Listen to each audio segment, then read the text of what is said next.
Assim que eu dei o meu primeiro toque na bola, eu não ouvi mais nada. Não percebi os gritos de macaco, nem me senti intimidado pela ocasião. Na verdade, eu me senti como se pertencesse ao Estádio Olímpico de Munique naquela semifinal de Copa da Europa.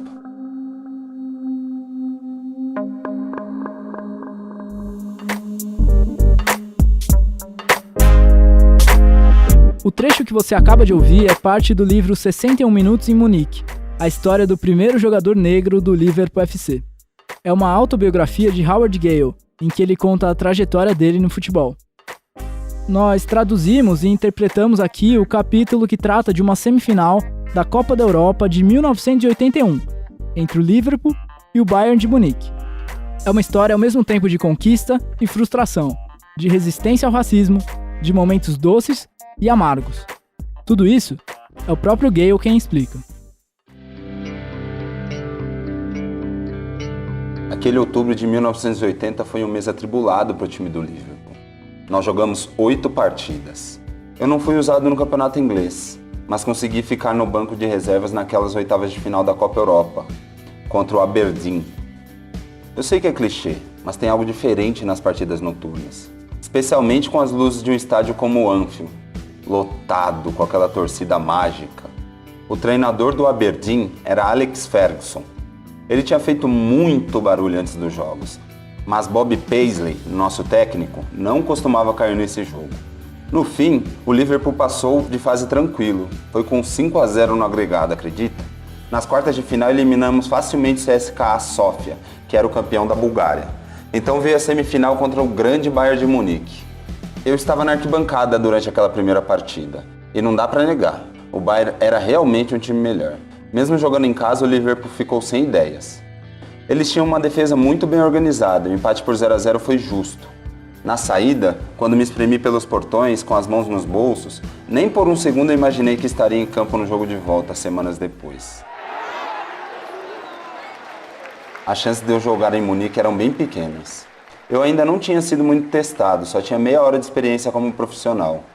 Então, depois do jogo, eu só fui para casa e fechei a cara como qualquer outro torcedor, porque o Liverpool teria que jogar muito na Alemanha para estar na final.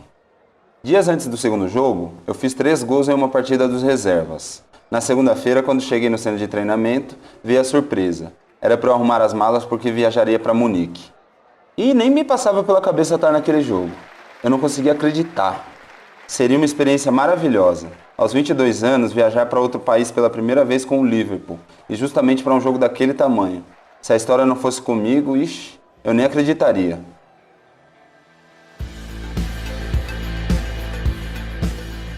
O problema era o favoritismo do Bayern, que jogava em casa precisando só de uma vitória simples. O Liverpool tinha vários desfalques, jogadores machucados, então boa parte da equipe era de atletas do time reserva, e eu um deles. O nosso auxiliar técnico, Joey Figan, correu para dentro do vestiário no Estádio Olímpico de Munique e disse: Ok, garotos, isso é o que pensam sobre vocês. Era uma entrevista do capitão do Bayern, Paulo Breitner, criticando o Liverpool pelo primeiro jogo. Falta de imaginação, ele dizia. Joey então tirou outro papel do bolso. Olhem aqui. Era um panfleto que estava sendo distribuído no estádio. Ali tinha instruções de como os torcedores alemães poderiam chegar a Paris, onde seria a final. Quer dizer, eles já davam a classificação como certa, né? Eu olhei para todos os outros jogadores e vários deles tinham os olhos cheios de raiva, como eu. A partir daquilo, eu acreditei que seria o Liverpool quem estaria na final em Paris. Ficar no banco de reserva já foi outra surpresa. Eu tinha viajado a Munique achando que era para algum caso de emergência, uma última alternativa. O treinador não deu qualquer explicação do porquê me escolheu, nem o que esperava de mim. Era o jeito dele, um cara de poucas palavras. Mas foi só aí que caiu a ficha. Eu estava com a camisa do Liverpool em uma semifinal da Copa da Europa. De repente, surgiu uma chance de eu jogar. Pequena, né? Mas tinha. Foi uma estratégia esperta do treinador, porque eu ficaria nervoso se soubesse de tudo alguns dias antes. E os alemães também não tinham a menor ideia de quem eu era. Se eu era um desconhecido na Inglaterra, você pode imaginar na Alemanha. Como jogador, eu não tinha a dimensão do momento. Quando você está lá, na hora, é difícil aproveitar. Você quer ajudar o time a vencer. Não dá para aproveitar muito o que acontecia. Então, eu nem pensava na grandiosidade daquilo. Não pensava que poucos anos antes eu enfrentava zagueiros desajeitados em campos lamacentos, com 20 ou 30 pessoas assistindo. Agora eu estava em Munique, enfrentando alguns dos melhores jogadores da Europa, em um estádio de final de Copa do Mundo, com 75 mil torcedores ao redor. Quando os times se alinharam, olhei para o outro lado e lá estavam algumas das lendas do futebol. Ixi, perto daqueles caras eu era uma criança ali. O jogo começou. Em poucos minutos, o nosso craque Kenny Dalglish se machucou. Ficou aquele lamento no ar e por alguma razão o treinador decidiu me colocar. Era isso, eu ia entrar, tinha chegado a hora. Depois me diriam que a torcida do Bayern estava muito hostil naquele momento. Mas eu nem ouvi isso naquela hora. Estava tão focado no que aconteceria em campo que nem percebi o que estava em volta, nem na importância de tudo aquilo. Assim que eu entrei no jogo, parecia viver uma atmosfera de sonho. Você até consegue ouvir os companheiros pedindo a bola, às vezes um grito, mas os cantos da torcida são diferentes. São como um murmúrio constante, meio distante. As ofensas raciais foram bem ruins, em outro nível. Isso não dá pra negar. O treinador falou que nunca tinha ouvido nada parecido. Mas isso não me afetou naquela hora, de verdade. Eu estava tão concentrado que fiquei alheio a quase tudo, menos a bola, meus companheiros e o time do Bayern. Quando eu recebi a bola pela primeira vez, eu não ouvi nada. Não percebi os gritos de macaco, não me senti intimidado pela ocasião. Senti como se pertencesse a uma semifinal da Copa da Europa. Eu me lembro de conseguir driblar Augenthaler, passar dele e criar uma jogada de perigo. Quando eu olhei para trás, a cara dele era de espanto. Ele me olhou surpreso, meio amedrontado. Ali eu soube que teria vantagem sobre ele a cada disputa na corrida. E ele sabia que teria uma noite difícil e que tinha que achar um jeito de me marcar. Depois de 2 ou 3 jogadas, ele começou a tentar as faltas. E os outros alemães seguiram o exemplo. Uma das faltas deveria ter sido pênalti. Eu recebi a bola e parti em direção ao gol. Um ou outro marcador tentou o bote, mas saí livre. Do nada, alguém apareceu por trás e me deu um carrinho. Quase me cortou no meio, mas chegou nem perto da bola.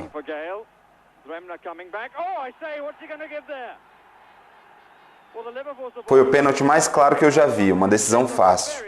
Era o último marcador antes do goleiro. Então ele deveria ter sido expulso. A torcida ficou em silêncio, as vaias pararam, os torcedores sabiam também.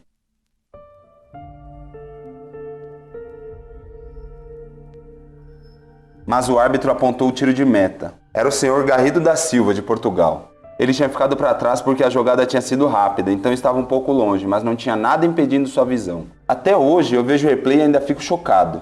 Na hora eu me levantei esperando comemorar a marcação do pênalti, mas não ouvi o apito. Ninguém ouviu. Ficou só o silêncio no ar. E eu me senti até ofendido com a decisão do árbitro. Ele pode ter simplesmente ignorado o lance. Tinha uma tendência naquela época dos árbitros ajudarem os times da casa. Era uma decisão, o clima era hostil, com sons de macaco. A atmosfera estava realmente contra mim. Talvez seja injusto especular por ter sido apenas uma má decisão dele, mas se ele tivesse marcado o pênalti, o Liverpool certamente faria o gol. O nosso cobrador de pênaltis, Phil Neal, quase nunca errava. Seria ainda mais importante para mim, para medir o impacto que eu tive no jogo. Minha atuação seria marcada por algo palpável. Howard Gale, ele conseguiu aquele pênalti em Munique, as pessoas diriam. Howard Gale realmente ajudou a chegar naquela final.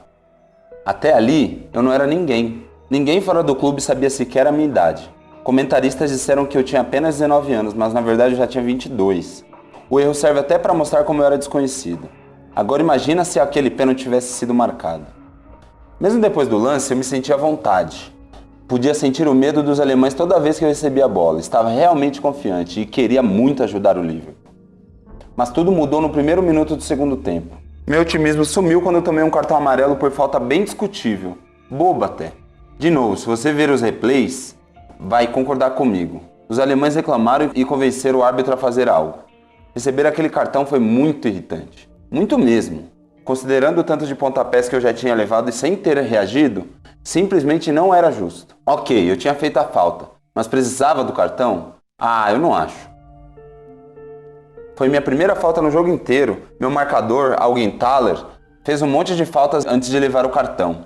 Por que eu levei na minha primeira? E ainda sem maldade nenhuma. No fim das contas, acho que o árbitro resolveu compensar os vários cartões que tinha dado para o Bayern. No momento seguinte, eu persegui a bola até voltar à nossa própria defesa. Eu era disciplinado taticamente, e não mudaria isso em um jogo daqueles. Não era hora de mudar.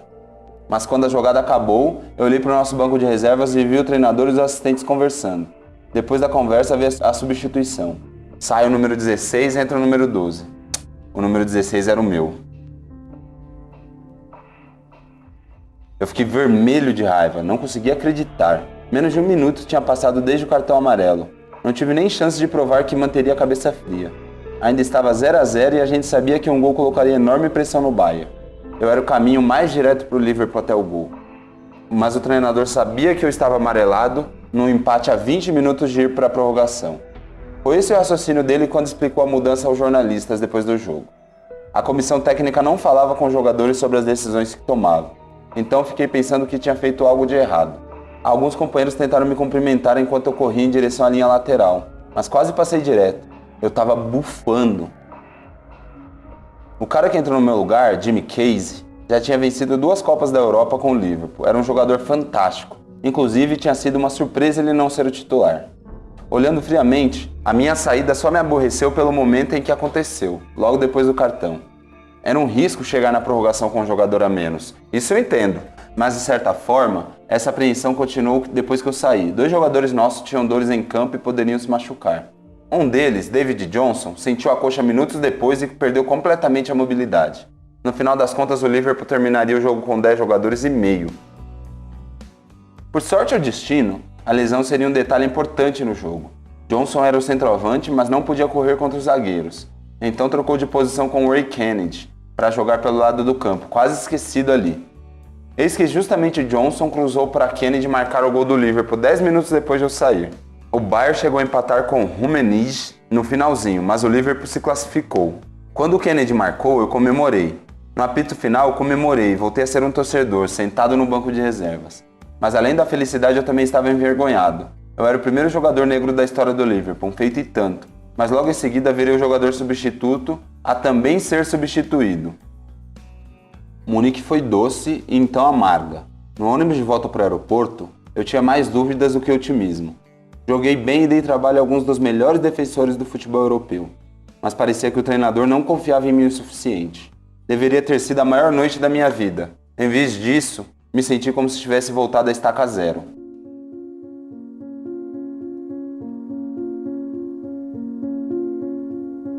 Howard Gale nasceu em maio de 1958, no distrito de Toxteth, que então concentrava a maioria da população negra da cidade de Liverpool. A questão racial e a carreira do jogador evoluem no mesmo ritmo no início dos anos 80.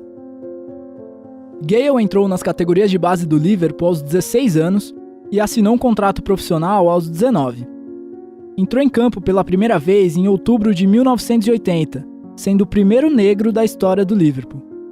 É uma marca impressionante, porque nessa época o clube já tinha 88 anos. 6 meses depois de estrear, Gale jogou a partida de sua vida em Munique e foi muito bem. Sua história com a camisa do Liverpool é simbólica, principalmente em um cenário de tensão racial crescente. No mesmo ano de 1981, enquanto o jogador quebrava barreiras em campo, o bairro em que ele nasceu foi palco dos distúrbios de Toxteth. Foram 10 dias seguidos de confrontos entre policiais e manifestantes que denunciavam a violência na abordagem policial aos negros, em um período de recessão profunda e desemprego alarmante na Inglaterra. O saldo da revolta foi de 70 prédios destruídos, 450 policiais feridos e 500 pessoas detidas. Foi a primeira vez na história em que a polícia inglesa foi recebida com coquetéis Molotov, e também a primeira vez em que respondeu usando o gás lacrimogêneo. A discussão sobre igualdade racial estava apenas começando, em uma cidade que, séculos antes, esteve na rota do tráfico de escravos. O primeiro negro a brilhar pelo Liverpool só faria sucesso 6 anos depois. John Barnes, contratado a peso de ouro, fez o racismo voltar à tona em forma de cascas de banana atiradas no gramado. Howard Gale jogou apenas 5 partidas pelo Liverpool, mas é um dos grandes da história do clube. Ele foi vendido em 83 e por 10 anos rodou por times de porte médio da Inglaterra, até se aposentar. Atualmente, o ex-jogador atua na ONG Mostre o Cartão Vermelho ao Racismo. Recentemente, ele se negou a receber a Ordem do Império Britânico como forma de protesto contra o colonialismo praticado pelo país.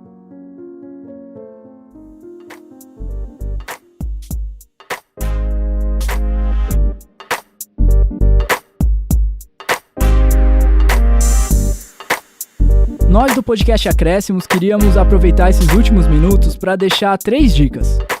A primeira dica não poderia deixar de ser a própria autobiografia do Howard Gale, chamada 61 Minutos em Munique.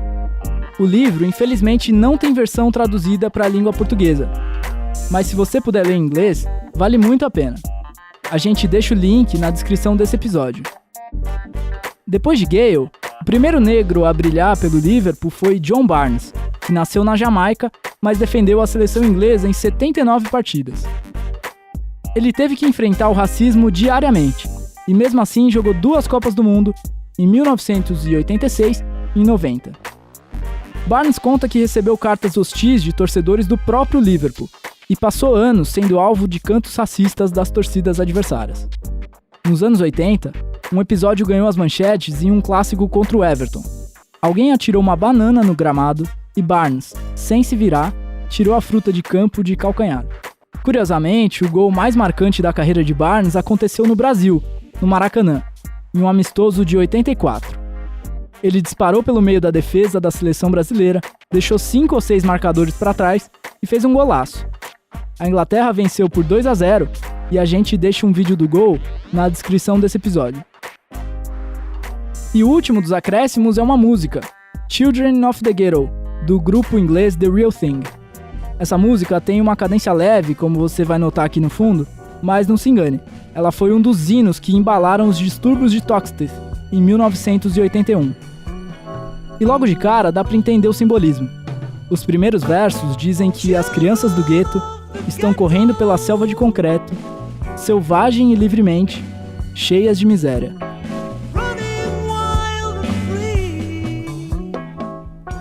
Esse episódio teve participação especial do Marcelo Rodrigues, roteiro de Arthur Sandes, com colaboração de Matheus Colasso e Vitor Rocha, e edição de Gabriela Varela.